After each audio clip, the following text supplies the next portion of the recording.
Ladies and gentlemen, we are just 1 week away. It's time to get excited. Welcome to Believers Talk. My name is Joe, and welcome to the last off-season live Thursday night edition of Believers Talk. Anthony Simonelli already in the house. I know that we are all excited, pumped up for what's going to be a great season, guys. We have lots to discuss, lots to talk about, lots of things coming up this week, a lot of things coming down the road as we get ready for the start of the 2020 NFL season. It all starts next week. That's right. Right now, we're exactly a week away from sitting in front of our TVs watching the Kansas City Chiefs be crowned Super Bowl champions, get those rings that look beautiful, that hopefully the Buffalo Bills will be able to get next season. Play the Houston Texans for what will be the first game of the 2020 NFL season. If you just joined me, guys, welcome to Believers Talk. My name is Joe, and welcome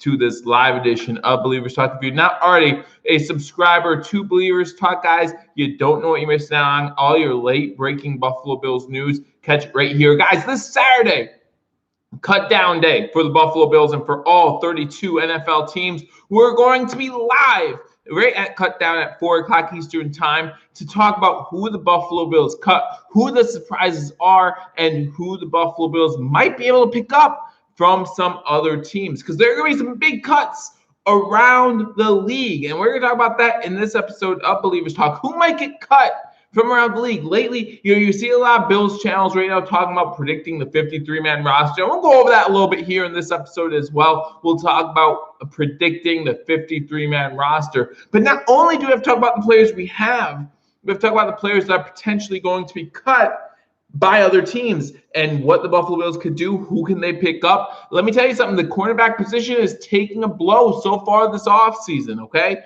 It's taking a blow. Are there cornerbacks that are going to be available that the Buffalo Bills can pick up to help them out? Or is Josh Norman going to be ready? Just the other day, Coach McDermott, and this is great news, Coach McDermott said Josh Norman is going to be limited in practice. What does that mean, though? It means he's practicing, okay? So he's getting on the field. We're not sure exactly what all he is doing. Guys, as you come in here, make sure you hit that thumbs up button as well. It really helps out the channel. Share this video so that way people know that we are live talking about our Buffalo Bills, getting excited for that week 1 matchup, September 13th, as we're at home to play the New York Jets. Now, unfortunately, due to everything going on in the world with this pandemic, I gotta fix my hat.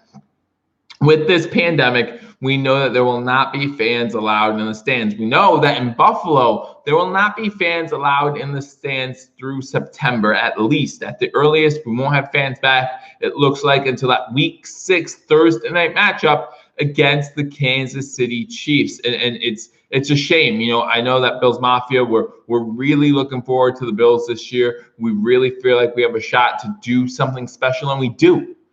The truth is we do. You look at this roster up and down, even with the injuries, you look at the depth on this team, and we have a chance to be a part of something special this season. I was just talking to my brother the other day because, guys, listen, I'm going to have prediction videos coming out throughout this week, right? As we get ready for the NFL season, we'll predict how the season's going to go. We'll predict all the Buffalo Bills games. We'll predict the playoffs, just like we do every single year. But I was talking to my brother, right? And he asked me, who do I see making the Super Bowl? And guys, I have to admit, I got a little emotional. And here's why. And I might get emotional here. Hey, Eva Crazy 8, glad to see you in here. And guys, you know how this stream stuff works. You know how my live streams work. It goes a lot better if we all have fun. Join the conversation. Talk to me over on the chat. I always enjoy it, guys. If you need something to be heard and I'm not speaking it, make sure you hit that super chat button. Everything goes into back into the channel. So I do appreciate that. Hey, Angry Buffalo sports fan, glad to see you in here as well. But guys, I got a little emotional talking about predictions, and here's why. And if you're a Bills fan, if you've been a Bills fan, if you've been part of that 18-year struggle, that 18-year drought, if you've been a part of all this, you'll understand what I'm talking about. I am a 34-year-old man, okay? Or boy, pretending to be a man, either one. And this is going to be the first time In my adult life, Anthony found that funny. In my adult life, hey Seth, how you doing? Glad to see you in here. We're just talking about predictions, right? People are going to have a lot of predictions this week about what's going to happen with the Buffalo Bills, what's going to happen in the NFL season. But this is the first time in my adult life I see a path for the Buffalo Bills to make it to the Super Bowl. Now, I'm not counting my chickens. I'm not sitting here pretending like the Buffalo Bills are a favorite to make it to the Super Bowl. I'm not. But there's a clear path for the Buffalo Bills to make it to the Super Bowl. And as a Bills fan, now listen, if you're a Steelers fan, if you're a Jets fan, if you're a Ravens fan, if you're a 49ers fan, you might not get that same feeling. Maybe if you're a Jets fan, you have no idea what winning is like, but you might not get that same feeling because you're used to winning, right? Us as Bills fans, we're not. Let's be honest. Last year, it was time since, 1999 that we had more than 9 wins. So we had double-digit wins, 95 maybe. Buffalo Bills straight to the top, says Rich G. Turning 38 tomorrow. Evil Crazy. First of all, happy birthday. But yeah, this is the first time in our adult life we can look at the Buffalo Bills and we can say, guys, there's a chance. And it's not just like, oh, there's a 1 in a million chance. No, guys, there is a realistic chance that the Buffalo Bills can find themselves playing in the AFC Championship game, playing in the Super Bowl, potentially giving a team a run for their money. I've said it right here on this channel, week 6, I expect to beat the Chiefs on Thursday Night Football in Buffalo. It's not I want to beat the Chiefs. It's not, oh, I think we have a chance to beat the Chiefs. It's not, oh, here's what we need to do. I expect that. That's how good this team is. I can do that with confidence and not worry about potentially not winning that game. We should win that game. If we're as good as Bills Mafia and some other media people are saying, then we should win that game. And what happens if we beat the Chiefs? What happens then if we beat the Chiefs? The confidence goes through the roof. We just beat the Super Bowl champions. And you want to talk about playing tough competition as you get towards the end of the season. Guys, the last 5 weeks, prime time games against teams that made the playoffs last season. Denver is supposed to be better this year. Might be a playoff contender this season. Miami's a divisional game, always tough. But we're going to see where we sit at the end of the year. You're talking about San Fran, Monday Night Football. Let's get it done. Pittsburgh, Sunday Night Football. We're going to get the job done 2 years in a row against those Steelers. And then New England. If we're going to win the division, we got to get through New England. Ethan, happy birthday, man. Good to see you on the stream. Glad we're celebrating some birthdays both tomorrow, today, yesterday. Hopefully 2020 is a good year for you and the Buffalo Bills. Celebrate everyone's birthday by winning an AFC East championship. So what we're going to sweep the Pats. We're going to sweep the AFC East. It's not just the Pats. It's not just the Finns. It's not just the Jets. It's all of them. We got this division on lockdown, and it starts week 1. Week 1, again, I said this last week. I'll say it again. I want to see a blowout. I want to see 38-10, 38-0. I don't care. I want to see the Buffalo Bills announce their presence with authority. Ever watch Bull Durham? When the catcher goes to the mound, Chase goes to the mound. And he's like, "What are you doing? I want the heat. I want a heater. I want to announce my presence with authority." You want to what? Yeah, that's what the Bills need to do. They need to throw the fastball right away, right out of the gates. And let the Jets know. Let Sam Darnold, let Jets fans know. Yeah, it's cute during the offseason that you think that this team's good, but here's a real team right in front of you. I'm not expecting a blowout, no preseason games and a divisional game. I agree. I agree, Anthony. I'm not expecting it. In fact, and we're going to go over my regular season stream schedule, okay? For those of you who are new, those of you just joining us, by the way, if you just joined me on here, hit the thumbs up. If you're not subscribed to Billievers, hit that subscribe button. But those of you who have been new this year, during this off season, we're going to go over my regular season schedule. It's going to be the same as last year, just with a little twist. So we're going to have some fun there. Kevin comes in. They are building a team around Tom Brady now with Leonard Fournette, Mike. Oh, you're talking about the Tampa Bay Buccaneers. Listen, let them all play in the NFC. Go ahead. Have a good time. Have a good time in Tampa. Have a good time in Florida. Don't get too much sun. Don't walk into the wrong house, Mr. Brady. Things like that. Have fun. I'm fine with it. But anyway, I want to see Josh throw for over 300 yards so the haters can shut up. Do you know a good way to make the haters shut up? Win. Winning is what matters in this league. Listen, Josh Allen was a top 5 fantasy quarterback last year, top 6, something like that, right? With all his rushing touchdowns. So if you're not going to shut up the haters with stats, you're just not, because he had stats last year, right? Sure, he didn't throw over 300 yards, but he's still, how many games do you have more than 300 all-purpose yards? Quite a few. How many times do you have multiple touchdowns? Quite a few. Towards the end of the season, how many interceptions do you throw? Not that many. What, 2 in the last 8 weeks? Something like that. The way to shut the haters up is by lifting that Lombardi trophy. And listen, I'll be right there with everyone else looking at all the haters and saying, where are y'all at now? We are the champions, my friends. But guys, let's not get ahead of ourselves. It starts with week 1 against the New Jersey Jets coming to town. But yeah, guys, I am very excited. So let's go over my regular season schedule, because this is the last week of the preseason. Even though there's no preseason this year games. In fact, today was supposed to be week 4 of the preseason. Every team was going to play today, Thursday night, the week before, or a week and a half before week 1. Unfortunately, we don't get to see that. This was going to be the day where those guys who would potentially be 3rd, 4th stringers or potentially cut candidates would have their last chance and would have a chance to get on film. So if any other team is weak in a position, they could look at you and say, hey, this guy looks good.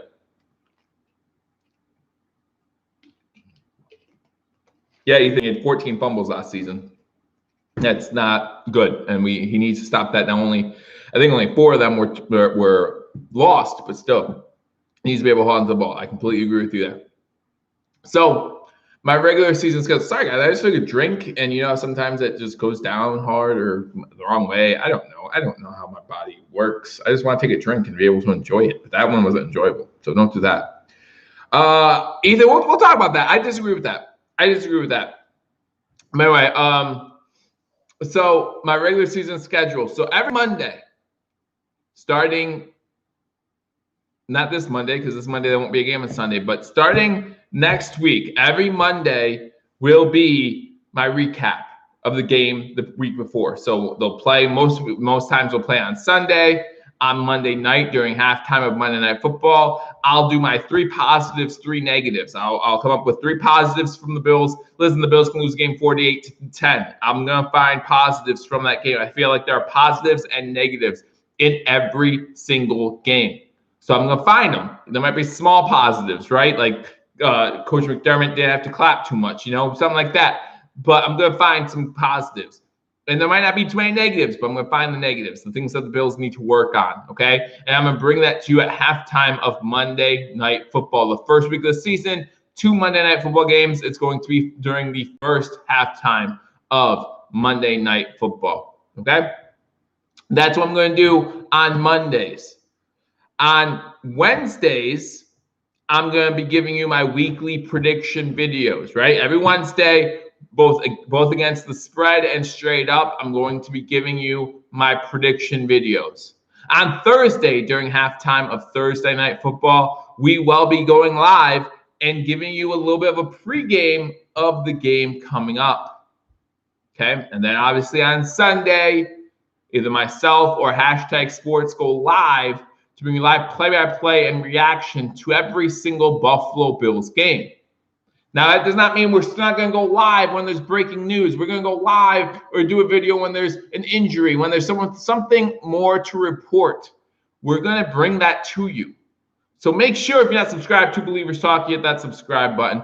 But listen, Ethan just said, make or break year for Tom Brady. Give me a thumbs up in the comment section if you agree with Ethan. Give me a thumbs down if you disagree. Ethan, here's what I'm going to say. And he said, at least he needs to be more consistent, as you mentioned in the previous video. Yes, I agree with that. He needs to be more consistent. But I talked to a few people, and everyone I talked to about Josh Allen, I'm saying the same thing about this year. Allen, not Brady.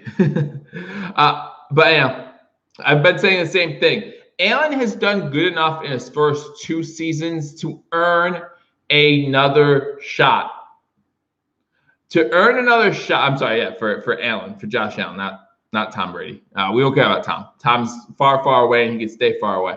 But Josh Allen has played good enough. I believe you. I believe you guys. I messed up. I slipped up. Here we are live, okay? I messed up. I'll admit it. Fine. As long as Allen's the one winning on Sundays, I don't care. All right. But Allen has played well enough over his first 2 seasons to earn himself a down year, right? So here's what I will say. If Josh Allen plays worse than he did last season, the Buffalo Bills will not give him his 5th-year option. If Josh Allen plays as well, because remember, you have to decide on your 5th-year option before the 4th year begins, right? So after this season, Josh Allen's 3rd season, the Bills have to decide if they want to give him his 5th-year option. So very important year for Josh Allen. I'm not saying it's not, but I don't think it's make or break. I think this year he has a good chance to make, but not break. Then the next year, year 4, will then be his make or break year. So if he does worse than he did last year, the Buffalo Bills will not sign that 5th-year option. They'll say, prove it to us, because you haven't proven enough yet. If he does just as well as he did last year, the Bills make the playoffs, maybe even lose week 1, whatever the playoffs, whatever, they'll give him that 5th-year option. They'll say, okay, you earned another season. But if he does better than next year, which he should, you talk about bringing in Stephon Diggs. You talk about bringing in 2 rookie wide receivers. We all know how good Gabe Davis has been acting in camp. Now, we know it's just camp, and as Paul from Hashtag Sports remind us, you can't get overly excited about these things. But, man, those clips we're seeing are pretty nice, right? So we bring in Gabe Davis. You have Zach Moss behind you. You got a nice 1-2 punch. Dawson Knox, another year in the league. He should do better. And if he does do better, look for a contract extension for Josh Allen. If the Bills win the division, if the Bills win a home playoff game, I would expect a contract extension for Josh Allen. I'm getting a couple thumbs up. People agreeing with Ethan. This is a make or break season. Got all those weapons. Time to put up or shut up. Every year in the NFL, it's time to put up or shut up. Listen, Drew Bledsoe was a 3-time Pro Bowl quarterback. 3-time Pro Bowl quarterback. He led the Patriots to the Super Bowl in 1995 where they lose to the Packers. He gets injured by, I've said his name a million times, I don't remember, but by somebody, right? He gets hit on the sideline by a Jets player, and he gets concussed and breaks something. A young punk 7th rounder comes in, and Drew Bledsoe doesn't see the field again until the AFC Championship game, and then he still is benched in the Super Bowl, even though he helped the Patriots beat the Steelers in that AFC Championship game. It's always put up or shut up in the NFL. You can never take a day off. You can never take a play off. Play your heart out. Listen, we could have Josh Allen in the first 8 weeks of the season. He played mediocre. The Bills are 3-5. He gets hurt in those first 8 weeks. Jake Fromm has outperformed Matt Barkley in practice, so they bring in Jake Fromm. Jake Fromm, for some reason, lights it up. I don't see this happening. I'm just throwing it out there. Jake Fromm lights it up, right? And the Bills go 6-2 with Jake Fromm finishing 9-7, making a wild card appearance, and then winning a wild card game. Let's say that. Jake Fromm's not your starter. You can't take him out. I remember that hit Seth that almost killed. Yeah, it was a tough hit. Siren Neal and Harris Phillips were hyping up Josh Allen in their interviews. Listen, we've heard a lot about from our defense. We've heard a lot about how good this offense looks, right? And how it's challenging, and how the Buffalo Bills defense is just having a tougher time. And we haven't heard that in forever. We have not heard that in forever. We have not heard the defense say, oh, we're getting frustrated with this offense and how they're beating us, and how, look at how Diggs just burned Tre'Davious White. We've all seen the play. We've all seen it. Rich G with the $5 donation. Thank you very much, Rich. Buffalo's defense is elite, and Josh Allen, the offense, with all this new weapons, is going to eat really good this year. Perfect storm for Buffalo, and that means it's a perfect storm for Bills Mafia. Rich G, thank you for the $5 donation. I really do appreciate it. We need the GOAT Nathan Peterman if we want to make it to the Super Bowl. We need the GOAT Nathan Peterman to stay away from the Bills if we want to make the Super Bowl. Yeah, I agree. I completely agree with that. We need him to stay as far away from Buffalo as he possibly can. And if he's in Buffalo, he's on the visitor's sideline. That's what we need from Nathan Peterman for the Buffalo Bills to have a really good shot to make it to the Super Bowl. But listen, we got to thank Nathan Peterman. Do you know why? Because if it wasn't for Nathan Peterman, we wouldn't all be this excited about Josh Allen right now. If Nathan Peterman was a consistent quarterback, a decent quarterback, an average quarterback, he would have played at least the first 8 weeks of 2018. So we would have had no idea what we had in Josh Allen.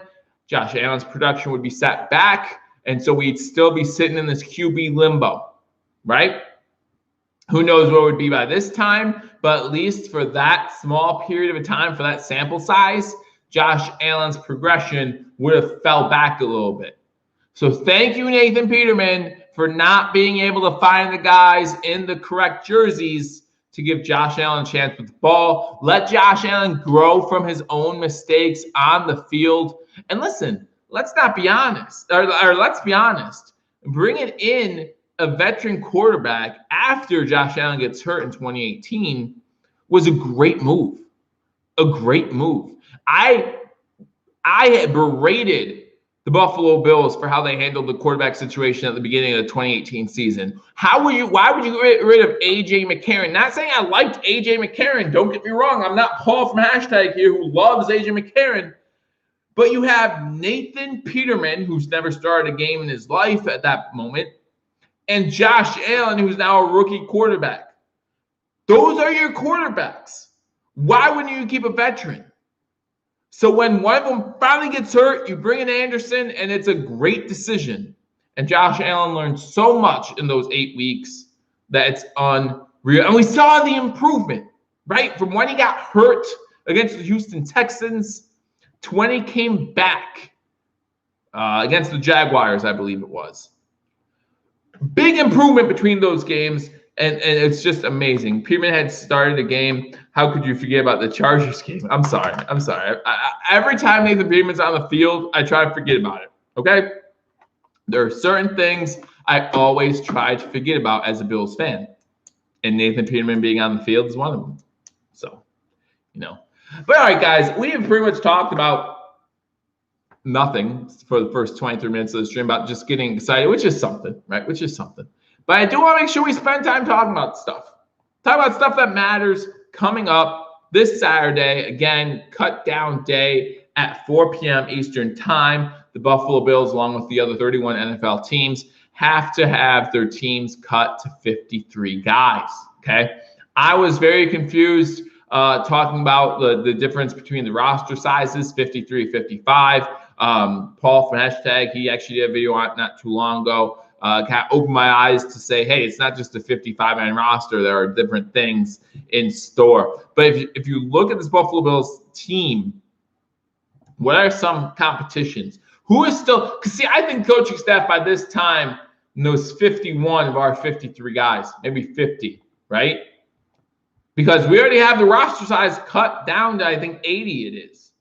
So the coaching staff knows the guys that they want to have on the 53-man roster. I truly believe that. I believe there might be 2 more position spots available. So who do they go to? What are some positions that you're really interested in? For me, I'm really interested in that CB2 position. With everything happening, I think Levi Wallace was back in practice, so hopefully it wasn't a serious injury. But with everything happening at that cornerback position, I'm really interested to see what happens there. Really interesting to see if someone like Dane Jackson, who was drafted in the 7th round out of Pitt, if he makes this team. Really interested to see if someone like Cam Lewis, 2nd year out of Buffalo, if he makes this team. Do the Buffalo Bills go heavy on cornerback? Because Josh Norman's injury was a hamstring injury. Those things can linger, especially if he comes back too soon. So do they bring in another cornerback just in case, maybe for a first week or two, make sure Cam Lewis is there, ready to go, ready to be activated if needed? Or do they say, hey, we need that wide receiver spot. We need an extra spot for wide receiver. We talked about it a little bit last week. I believe someone said 6 wide receivers, some said 7. Rich G comes in and says, I'm really interested in the developments. I'm really interested to see Gabe Davis in a game. Really, as fans who have only been able to see highlights from training camp, I'm really interested to see what Gabe Davis does when he's actually on the field against other competition.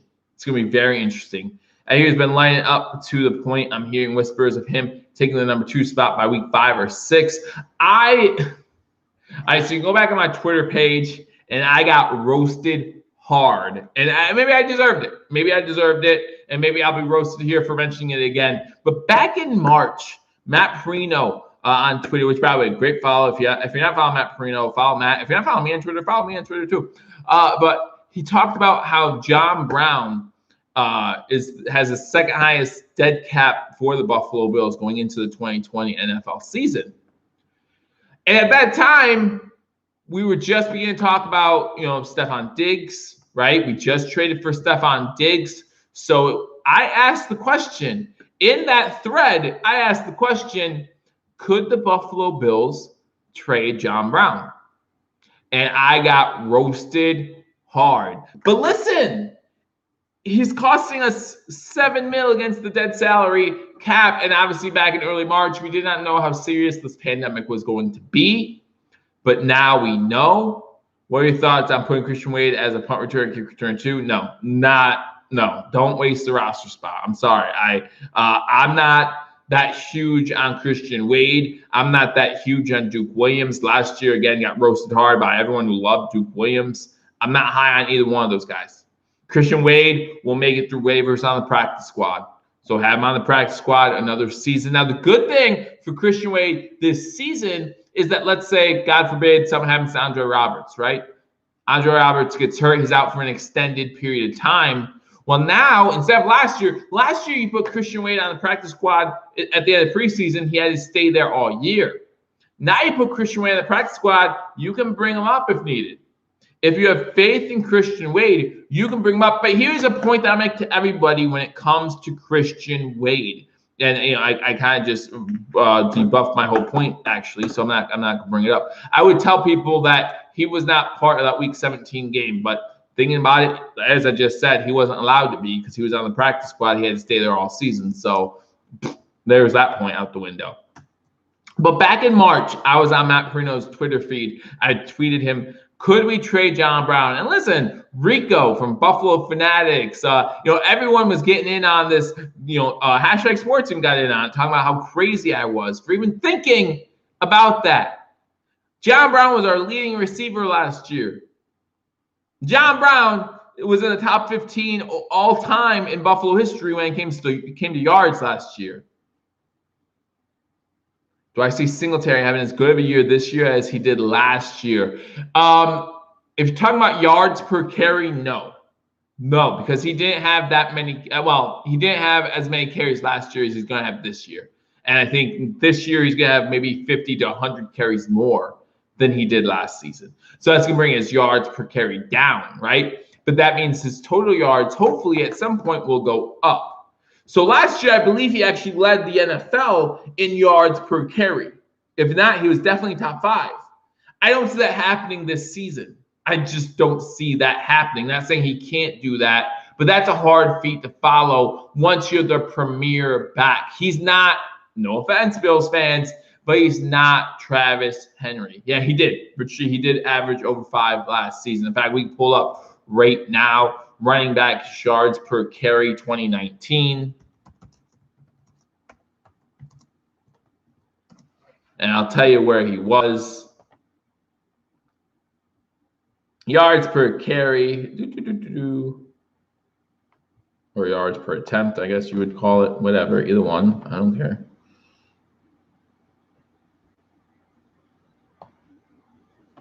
He was 5th in the league at 5.1. Lamar Jackson was a quarterback, so he doesn't count towards running backs.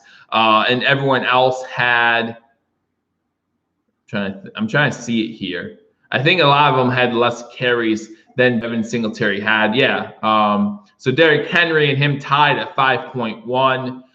But if you talk about running backs who had 150 carries or more, he tied for Derrick Henry for the league. He only had 151 carries, so he barely makes it past that mark. But yeah, he had 151 carries. I would expect him to have closer to 200 carries this season. I would expect him to have like Mark Ingram carries. He had 202. And to be honest, if he has a Mark Ingram type season, I would love that. Mark Ingram, 202 carries, 1,018 yards, averaged 5 yards per carry on the dot. That would be what would be just as good as last season, right? Hey, Nate, how you doing? Welcome. Good to see you here. So, Rich G, when you ask that question, then I have to think, looking at those numbers like we just did, will Devin Singletary be as good this year as Mark Ingram was last year? Listen, Mark Ingram, different running back styles, right? Different running backs. I'm not trying to compare the two, but numbers-wise, that's what you're asking me because he had the same yards per carry. He had a little bit less as far as total, or a little bit more as far as total carries. And like I said, that's where I see Devin Singletary being this year, about 200 carries.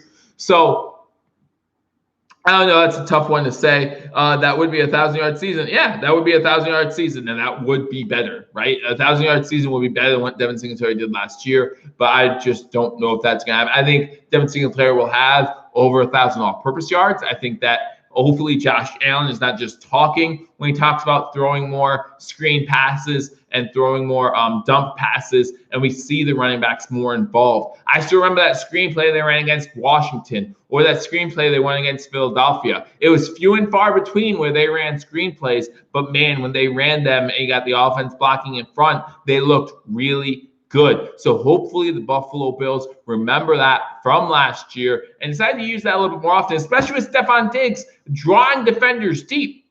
With Stephon Diggs on one side, drawing defenders to go downfield. John Brown on the other side, drawing defenders downfield. There's going to be less room for people to come up and stop the running backs. Stop the tight ends, right? The middle of the field should be wide open for either Cole Beasley or the tight end, whoever that is. Dawson Knox, hopefully, but maybe Tyler Kroft, who is back at practice.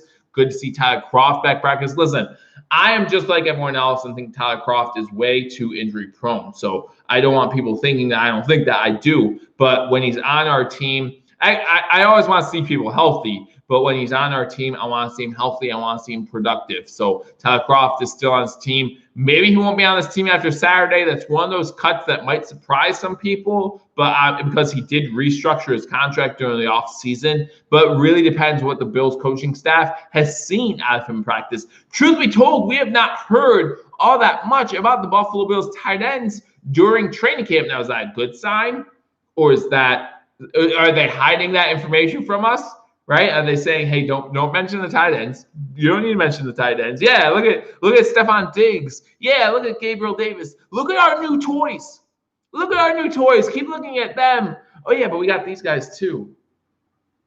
I have a feeling they're going to try to get Diggs in the open field and give him the ball any way they can. When you have a true playmaker, you have to do that. What kind of numbers do I think we might see out of Zach Moss? Do you think he could have the kind of year Singletary had last season? So I think Singletary got more carries last year than what Zach Moss is going to get. Because you have to remember, last year at the start of the year, our starter was Frank Gore. No offense to Frank Gore, Hall of Fame running back, well-deserved. I think he was great for Devin Singletary last season, but after a while, he got worn out, right? He could only run the ball so much in a game, maybe 10 carries a game. Devin Singletary doesn't have that problem. In fact, remember in college, Devin Singletary was pretty much all of their offense, right? I think there was a season where he had over 300 carries in that season. Like, he was a beast as far as being reliable. So I think you don't have that issue with Devin Singletary that you had with Frank Gore last season. So when it comes to Zach Moss, here's what I want to see out of Zach Moss. I mean, if we get like and I still have the numbers up from last year, if like a Gus Edwards performance as Zach Moss, that's extraordinary. And I'm very excited about that. So let's look over Gus Edwards. Gus Edwards, 133 attempts, 711 yards. Listen, that's 5.3 yards per carry. I'm taking that every single day and twice on Sunday, right? But that's 20-some carries less than what Devin Singletary had last season. So, but let's get a little more realistic, shall we? Let's talk about an old Buffalo Bills running back. What if Zach Moss had numbers like LaShawn McCoy had last year as far as running the ball? I know LaShawn McCoy did not play in the playoffs, but if you look at his running numbers in the regular season, 101 carries, 465 yards for 4.6 yards a carry. Now, if you add that to a Devin Singletary, 200-plus carries, 240 carries, 1,000 yards, you're talking about a 1,500-yard backfield. Pretty good. I'll take it. Absolutely. So, yeah, let's say high end for Zach Moss, 100 carries, 450 yards. Low end, we're talking, maybe 350, right? Take 100 yards off of there. But that would be my expectations. Hey, Geek Squad, how you doing? Welcome to the stream. Nate, if I didn't say hi already, welcome to the stream. Glad you guys are here with us. And again, this whole week, we're going to go over predictions. I'm going to talk about what I see happening with this offense. I'm going to talk about what I see happening with this defense, some stats included. Last year, I broke down the stats that I thought Josh Allen was going to achieve that season. Same thing this year. With these wide receivers, that defense is going to be able to spy on Josh. What defense is going to be able to spy on Josh Allen? Could he have even more? My connection is unstable. Do you guys still see me? I just got a warning sign. My connection is unstable. You're unstable, YouTube. I don't know what you're talking about. What are you talking about? Reconnecting. Right, am I back? Welcome back. All right, James Sneed asked, with these wide receivers, who's going to be able to spy on Josh Allen? I still want to see Josh Allen throw the ball. That's what I want to see. Josh Allen needs to be able to throw the ball. We did not get a number one playmaker like a Stephon Diggs for Josh Allen to be running.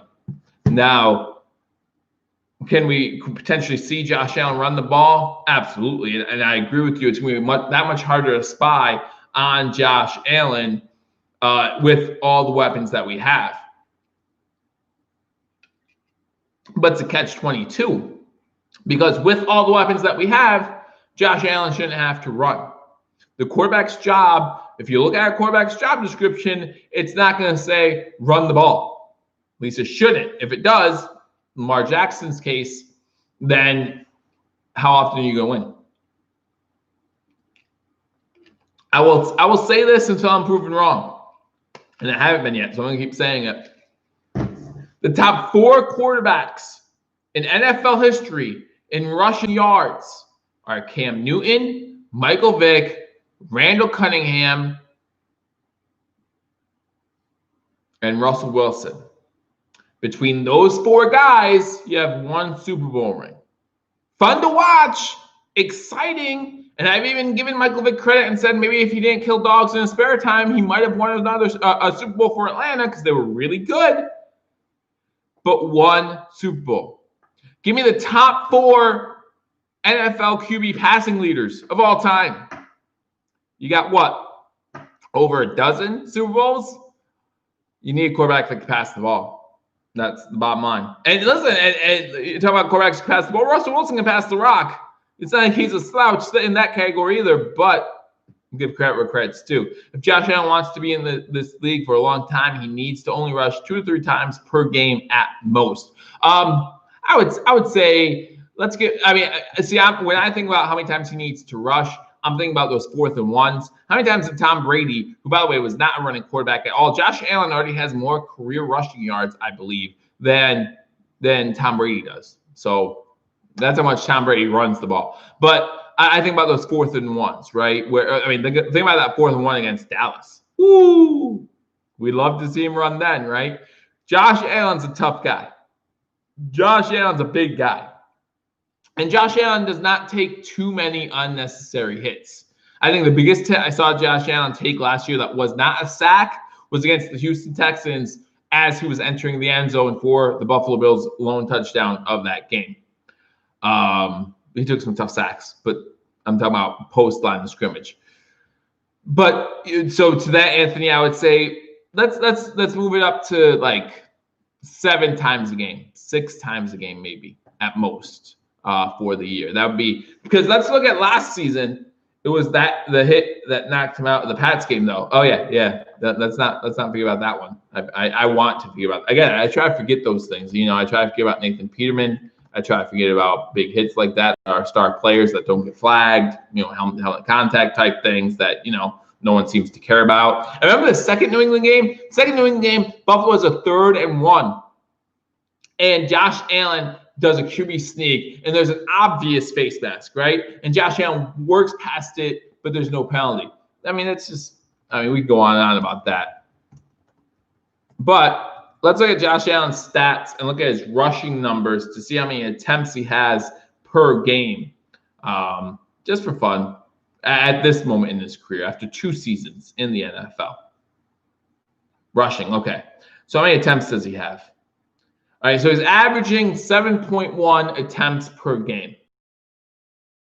Last year was down. It went from 7.4 to 6.8. So let's say it goes down another 0.6 to 6.2. I'm okay with that. I am 100% okay with that. You see that number going down, and hopefully you see the passing numbers going up. That's going to be a good sign for Josh Allen. I agree with you, Anthony. I think if you're averaging 7 attempts a game, that's just too many. That's just too many. But it's also situational. Like I was talking about 4th and 1s, 4th and goals. When you have a guy as big as Josh Allen, you can understand every once in a while, not every single time. I feel like there were times where everyone in the house knew that they were running Josh Allen.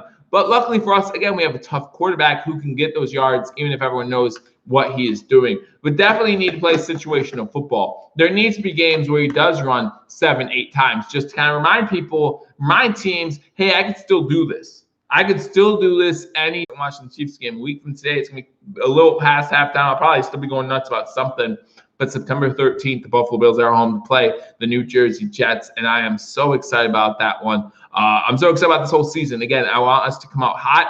Anthony talked about earlier, it's going to be tough with no preseason games. But remember, the Jets don't have any preseason games either. So we're starting off as the same slate. Normally, when a season starts, however, it's the offense that comes out sluggish. So don't be surprised to see our offenses come out sluggish again this season. However, if you go Jets defense versus Bills defense, you gotta give it to the Bills. If you go Jets coaching staff versus Bills coaching staff, you gotta give it to the Bills there too. So you talk about the Bills defense, you talk about the Bills coaching, you talk about the Bills offense. The Buffalo Bills. You talk about the Bills special teams. The Buffalo Bills should beat the Jets in every aspect of this game. Every aspect. I don't think there's a single aspect where the Jets win, unless identity crisis is something to be proud of, because they win that. They call themselves New York, playing New Jersey, so good for them.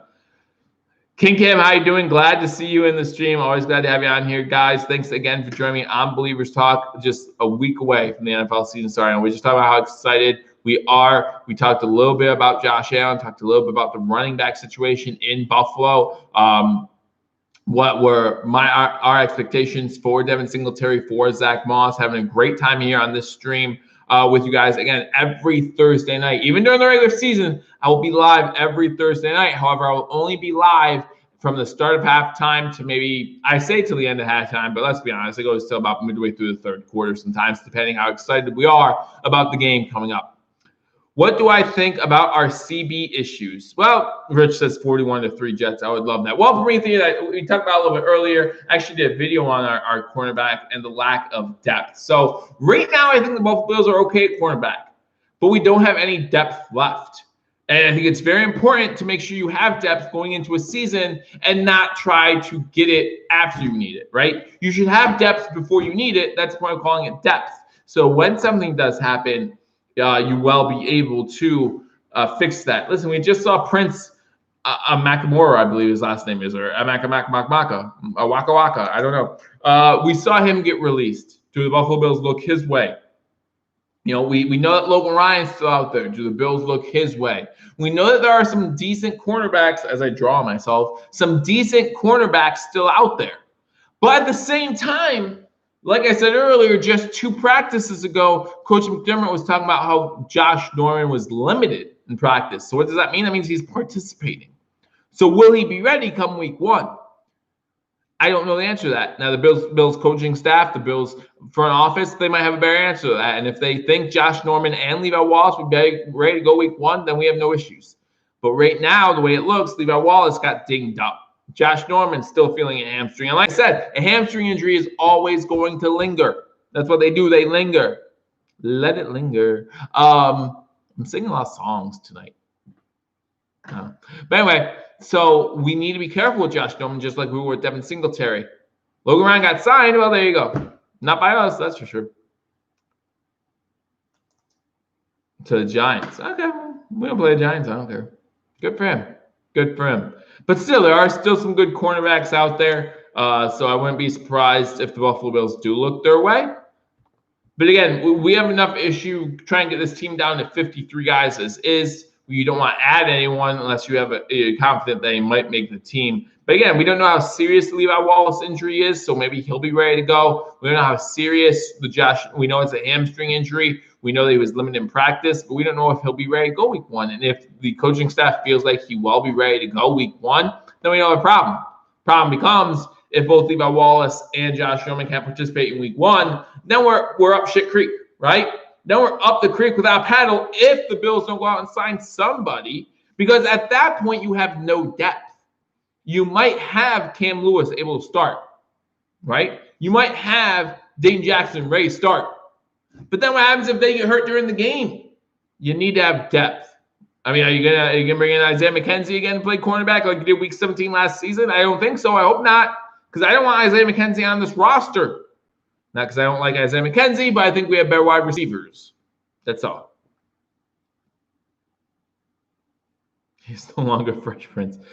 Keep the Faith from Bon Jovi used to be my Buffalo Bills theme song in the 90s during the four Super Bowls. Rich, just for bringing up Bon Jovi, I should just block you. All right, listen, nobody holds a grudge when it comes to our Buffalo Bills more than this guy. Don't talk about buying our team, and don't talk about taking them up to Canada and think at some point I'm going to listen to your music ever again. Or think at some point I'm going to wish you don't choke on a chicken wing bone ever again.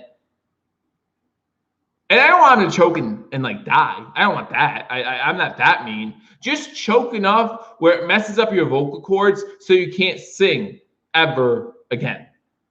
That's all. Don't be talking about moving my team to Canada and think that oh, because he didn't win that he's gonna be okay. Like no, nope. I will never happily listen to a Bon Jovi song again ever. I'll be 90 years old. I'll have Alzheimer's up my ass, and listen, I won't forget that shit. Period. Bon Jovi is a New Jersey fool. Yeah, who's always with Robert Kraft in New England for some odd reason. Way to be a homer. Ass. But listen, I'm over that. Like that's old news. Old news.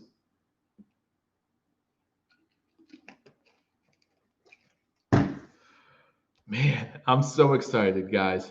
So excited. So I did want to talk about some other roster possibilities for the Buffalo Bills. What about Brian Cox Jr.? Think the Buffalo Bills keep him? I don't, but I've heard some things about him doing well in practice. I don't think he makes the roster. Mike Love, defensive end, I don't think he makes the roster. He had a good scrimmage for the Buffalo Bills last Thursday. But again, I think we're well set on the defensive end position. We talked a lot about offense last week as far as who's making the roster, who won't. So we can spend a lot of time talking about defense. Trent Murphy. Guys, give me a yes or no. Does Trent Murphy make the roster? Do the Bills save $7 million? Does Does Trent Murphy make the roster? I just want to know, yes or no, in the comment section over here. Let me know. What do you think? I might have just lost some subscribers today and insulted Bon Jovi. I apologize, okay? I apologize. But what do you think about Trent Murphy? Because I've been sitting here saying that my man's was going to be cut two weeks ago, 2 months ago. I've been saying it, but the longer we go, it looks like he's going to be on this team. It looks like Trent Murphy has found himself on the Buffalo Bills for one more season. That's a $7 million extra dollars that we spend on Trent Murphy. We didn't get Njoku or anything like that to think that we have a replacement for him unless we fall in love. The coaching staff falls in love with Epineza, which just has not happened. Geek Squad, and that's kind of how I feel too. I see a lot of yeses in the comment section. King Cam, Geek Squad, Rich G, Anthony, James Snee, all saying yes. And Geek Squad, I agree with you. If it was going to happen, it would have happened. Now, could he still be traded? I think he's at this point. I think he's more likely to be traded than cut. Tell me what you guys think about that. Do you think there's still potential for him to be traded before the start? Because there's going to be teams that don't have the defensive end depth that we have, who are going to be looking for a defensive end. And if they're willing to overpay for a defensive end, the one defensive end we probably can get rid of would be Trent Murphy. Maybe Jerry Hughes, but if you're saying it's between Jerry Hughes and Trent Murphy, I'm saying get rid of Trent Murphy. But again, a point that Paul Mara from Hashtag bring up a lot is that Jerry Hughes was not a Sean McDermott guy. Trent Murphy is. Jerry Hughes was on the Bills before Coach McDermott got here. So Bean hasn't pulled off his annual offseason trade for a draft pick yet, says Anthony. Yeah, we traded and gave up a draft pick, right? We traded and gave up a conditional 7th round draft pick. So we'll see what happens there. But I'm not worried about 7th in 2023. I'm just not worried about that at all. As far as defensive tackles go, I see us keeping 4. I see us keeping Butler, Oliver, Harrison Phillips, and then Quentin Jefferson. Who could play both ends and tackle. So, got like that versatility. Maybe Vincent Taylor stays on too. I think Vincent Taylor might be the guy who is on our practice squad, who might be active for some games. But I don't know. But again, guys, thank you for joining me on Billievers Talk and trying more sacks than Jerry last year. He did. Jerry's been up and down. Last season wasn't as good of a season as 2 years ago. 2 years ago, he had a great season. So we'll wait to see what we get out of Jerry Hughes. It'll be very interesting to see what happens there. Linebackers, I think we're set at linebacker. Again, linebacker is another position where I wish we had a little bit more depth. When you look at our linebackers, obviously Tremaine Edmonds, I like him. AJ Klein's going to be a starter, Matt Milano. But we haven't heard anything from Voshon Joseph. We haven't heard anything from Tyrell Dodson. We really haven't heard much from AJ Klein, but we know he's there. Deshaun Phillips, Andre Smith, who's the guy who was aforementioned in that trade. Haven't heard anything from him yet. Corey Thompson, haven't heard anything from him. So you want to see more depth at that linebacker position, but I think we're all right.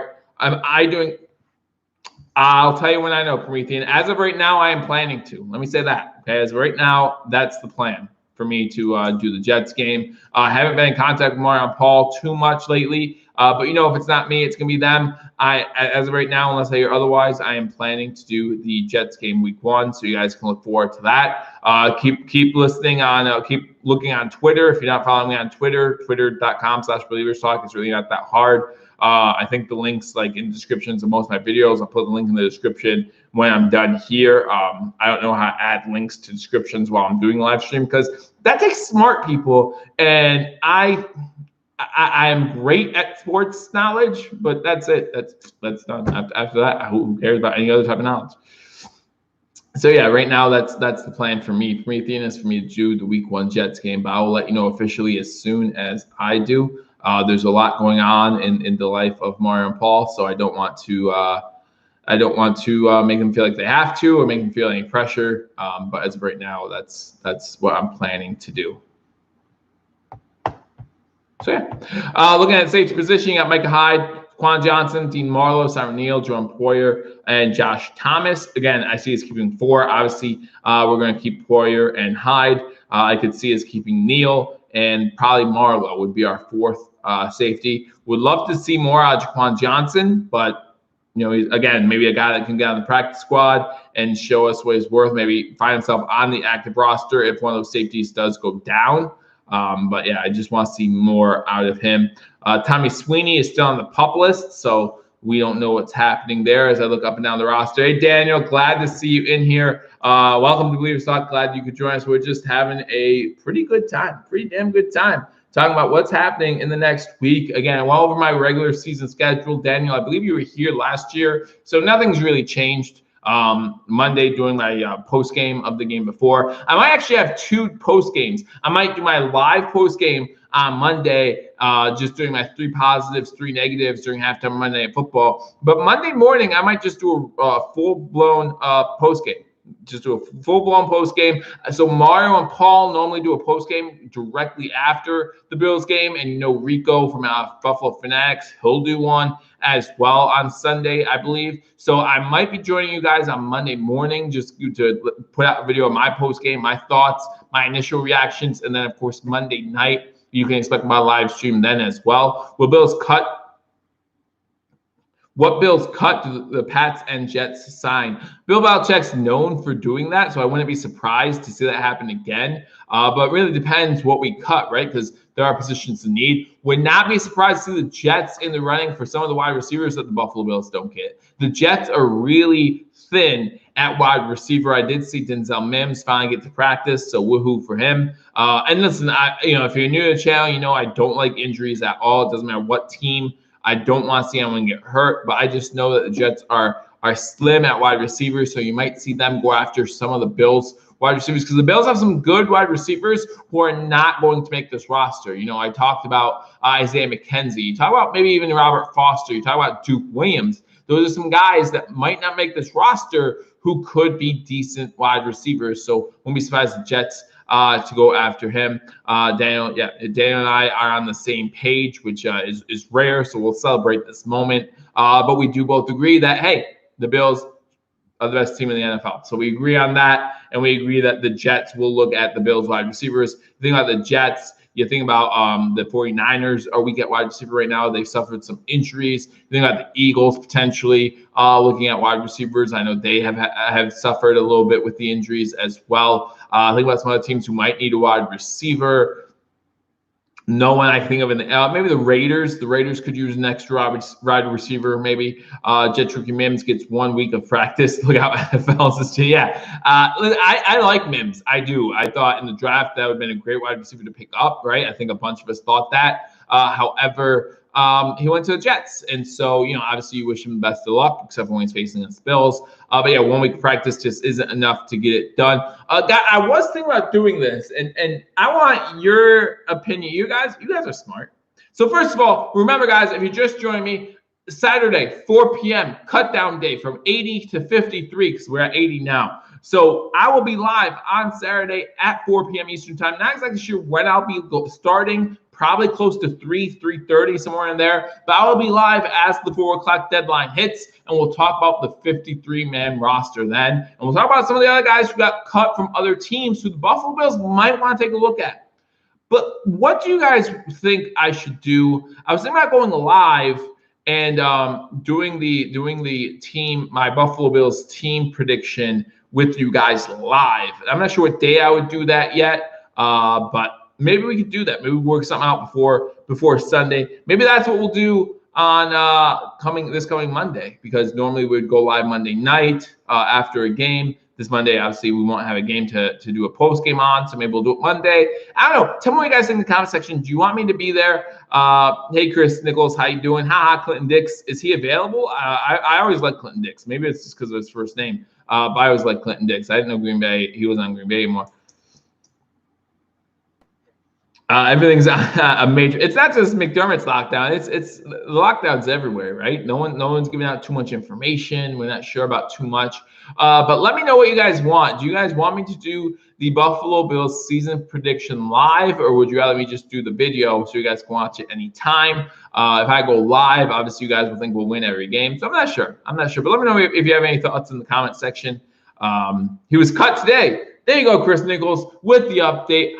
Clinton Dix cut today. If the Buffalo Bills are looking for cornerbacks, I'm a fan of Clinton Dix. And if I'm a fan of him, really, that's all that matters. Not like talent or how much he wants to make or anything like that. It's rather, is Joe a fan or is Joe not a fan? And I'm a fan. So we'll see. We'll see what the Buffalo Bills do. Looks like the Browns had a trade with Jacksonville earlier today as well. Ronnie Harrison, the Jaguars in a trade. I think the Jaguars are doing the best they can to not put a team on the field and just forfeit every game they play this year. Because I mean they're definitely sorry guys, they're definitely tanking this year for Trevor Lawrence. So good luck with that. I feel bad for Gardner Minshew, and by feel bad for Gardner Minshew, I say maybe. But yeah, they really just don't have a team anymore there. King Cam said the same thing. Yeah, it was just cut. So yeah, go after him. Absolutely. I mean, obviously, it matters how much money he wants to make. But I've always been a fan of Clinton Dix. Unfortunately, he didn't play with Carolina. If he played for Carolina, I would say it's a damn near guarantee that the Buffalo Bills are going to draft him. But you know, I think that he's solid. Solid cornerback, solid number 2 guy that you can add to your roster and just make this roster better immediately. And if he was just cut today, that means he was a big part of training camp leading up today. So you know he's in shape and things like that. Don't know about lately. I feel like he's consistently been good. Consistently been above average. He hasn't wowed anybody. I feel like that might be why Green Bay cut him, because when they first brought Clinton Dix on, when they drafted him, he was considered a high profile type pickup. I don't know how much money he was scheduled to make, and that might also be an indicator of why they released him. But I think he's always been above average. 3.5 from Cowboys.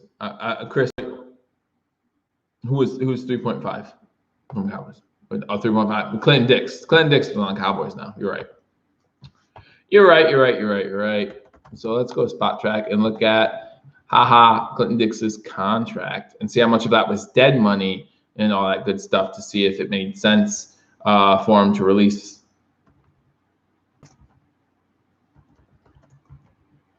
Interesting. So many interesting things.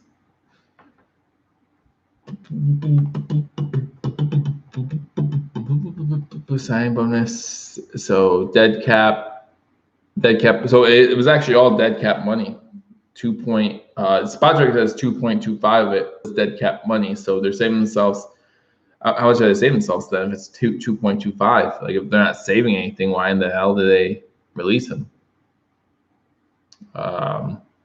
They're saving. Okay, they are saving something. They are saving 1.5, right? So he was due 3.5. Actually, he was due 3.75. But from what I'm looking at Spot Track, 2.25 of that was fully guaranteed. So that means they're only saving 1.5 mil. So that tells you something. That tells you something about his performance during training camp, because they're only saving 1.5 million to release him. I don't know where the Dallas Cowboys are as far as the salary cap goes. Are they in salary cap trouble? In fact, now that I think I did read something about the Dallas Cowboys being in salary cap trouble. So that's very possible, but you think they have to get rid of someone more than 1.5 mil. But maybe that's one of the small cuts that they have to make to make room. But then the question is, do we really need? Because remember, guys, Clinton Dix is more of a free safety than he is a corner. So talking about Poyer and Hyde. Now, listen, I always think you can use depth in your defensive backfield. So again, if you give him for the right price, go ahead and go get him. But I wouldn't give him more than 1 year. And I probably would not give him more than $3 million that he was going to make with the Dallas Cowboys. That would be like my ceiling for him. I'm just looking up more stuff about him now.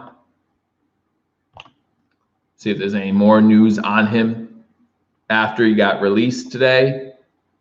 But we're going to see a lot of this. And that's kind of the fun part about this time. And that's another reason why I want to be with you guys on Saturday to talk about cut down day. Because we're going to see a lot of big name players get cut, right? Remember last year, the Buffalo Bills. I'm going to sneeze.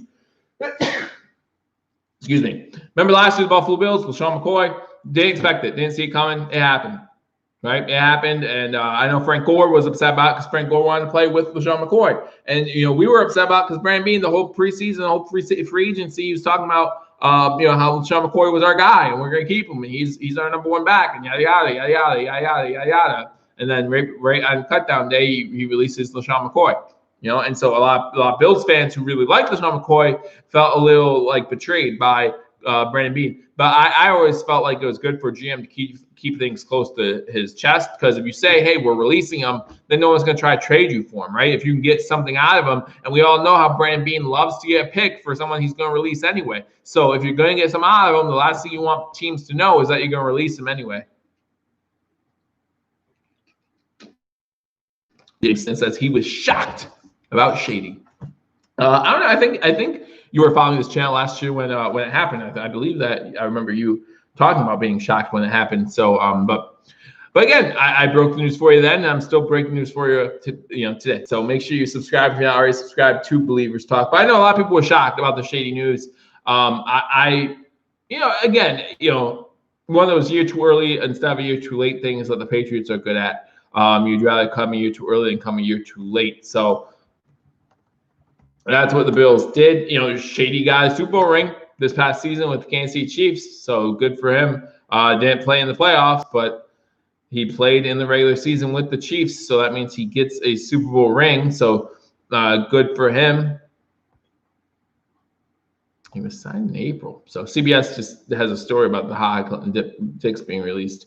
Okay, that makes more sense. Makes more sense. Do you know why they cut Ha Clinton Dix? Because they want Earl Thomas.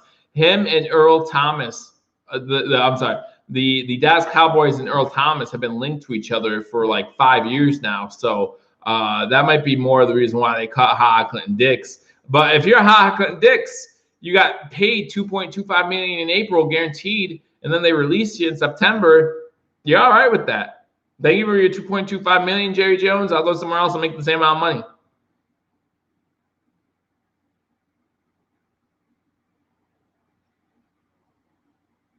Yeah, absolutely. So that's why they released him. Cowboys have about 13.7 million cap space this year. I think that's a little tight, right? You want some, but again, if they're talking about Earl Thomas, then you're going to use some of that for Thomas. So that's why they cut Clinton Dix. So Clinton Dix, again, above average, right? Above average. I wouldn't mind the Buffalo Bills taking a shot at him. And I saw on Twitter, and I agree with this completely. Brandon Beane always makes the phone calls. He always makes the phone calls for the premier or for the talented guys who he thinks is going to help this team. So if Brandon Beane, if Leslie Frazier, if Coach McDermott, they think that Clinton Dix is going to help this team, they're going to make the phone call to his agent. And they're going to say, hey, this is what we think Clinton Dix is worth. In 2016, made the Pro Bowl. Obviously, he hasn't been as good for a while. But at the same time, he can still help this team win. And that's what matters. So here's our offer. Another good thing Brandon Beane's good at is saying, here's our offer. We're not going above it.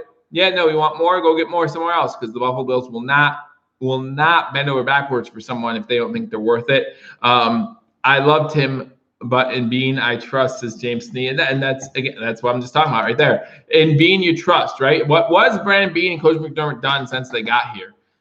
Win. Coach McDermott's been to the postseason 2 of the 3 years he's been here. Those are facts. I mean, yeah, we didn't look good in the first postseason game we were in. We only scored 3 points. All right, I agree. But for a team that did make the playoffs for 18 straight seasons, and now we have a head coach who got us the playoffs 2 out of 3 years, I'm okay with that. I mean, I think any NFL player is going to be fine. When it comes on Saturday, unless they're like undrafted free agent, right? If it's a guy like Clinton Dix, if it's a veteran of the NFL who has been on 3 or 4 different teams, they're going to be fine. They're going to be just fine. Made a couple $1 million, they'll do okay. But I know what you mean. Yeah, I think he will get picked up. Your Bills got, hey Ray, how you doing? Your Bills got a good team, but you just got to fix that CB position, and that's something we were talking about during this stream. Yeah, I mean, Josh Norman, hopefully he's healthy and is ready to go week 1. But yeah, Josh Norman, even if he's healthy, there's no guarantees that he goes back to old form like he was with Coach McDermott. I mean, what if he's the Washington Redskins version of Josh Norman? Then we have to trust Levi Wallace, which again, Levi Wallace did well for us last year, but then you look at depth and it becomes a concern. So absolutely right. Again, thank you for joining me on Believers Talk. Maybe we'll take a look if he's interested who will make an offer. Dan, absolutely right. Buffalo scored 1 touchdown in the last 2 playoff games. But prior to that, Geek Squad, we hadn't been in the playoffs for 18 years. So it's small progress, right? And you know, the first time we were in the playoffs, we didn't score a touchdown against Jacksonville. The next time we were in the playoffs, we scored 1 touchdown. If we could score 2 touchdowns in the playoffs this year and get 4 field goals from Bass, that might be enough points to win the game. I'm hoping for more, but I'm just saying with this defense, you give this defense a 25 points, you have a good chance to win the game. 26 points, I think that would be. But you have enough, you give them enough to win the game. So we'll see what happens.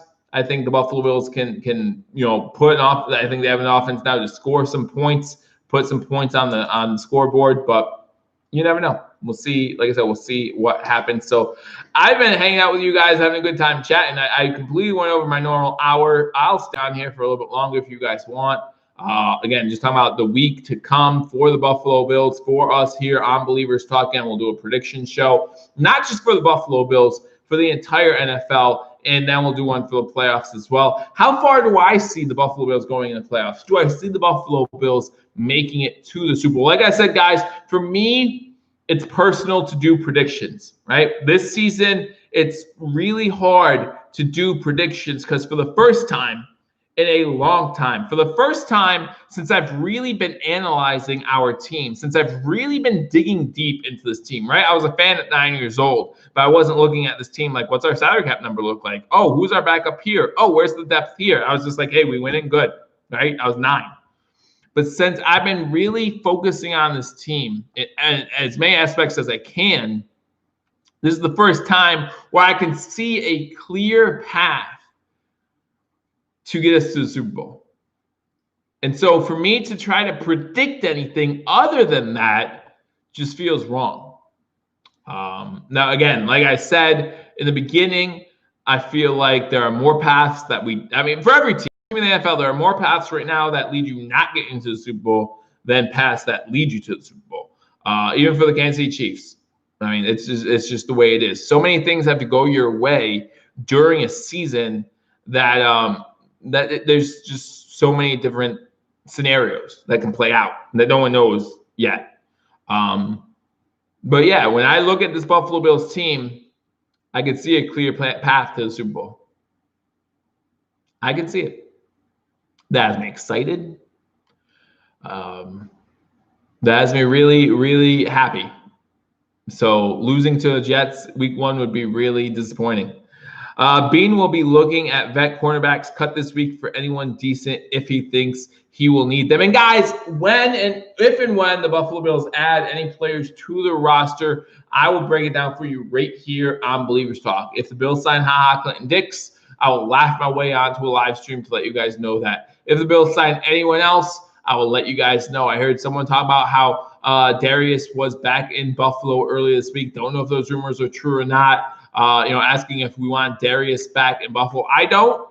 But again, in Bean, I trust. So if Brandon Bean, Coach McDermott, Leslie Frazier, they say, hey, he would help this team out, that's fine. I think we're okay at the defensive tackle position. But again, in Bean, I trust. So if that's how they feel, then I'm okay with it. I'm okay with this team signing whoever they need to sign to make this team better. And again, I'll have it covered right here on Believers Talk as the Buffalo Bills try to get down to a 53-man roster by Saturday at 4 p.m. Saturday at 4 p.m., I'll be here live breaking down which guys made the roster, which guys got cut, who are the most surprising cuts on this team. Does Patrick DeMarco make this team? Does Trent Murphy, who looks like he will, make this team? Who makes it? Who doesn't? Who's the surprise cuts?